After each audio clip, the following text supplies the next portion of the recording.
Hey everybody, this is a quick video in case you have a Redmi Note 9. And you need to do a hard reset on it, but you do not have the passcode, so your screen is locked and you can't access the phone. We can actually bypass that pin code screen lock and get rid of it completely. It will also wipe everything else off the phone, but if you're ready to do that, it's pretty easy to do.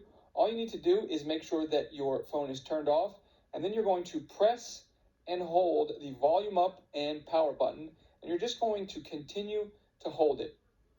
And you're going to continue to hold it, and the logo will appear, and then you will continue to hold it, and you're just going to continue to hold that until it opens up into the recovery menu, which looks like this. And so once we get into this main recovery menu, then using the arrow keys, the up and down volume keys, we can select wipe data, hit the power button to confirm it, and then it'll go through a couple more screens of confirming wiping the data. We'll just continue to confirm until it wipes all the data, and then you can restart your phone and it will start up like it did when it came out of the box.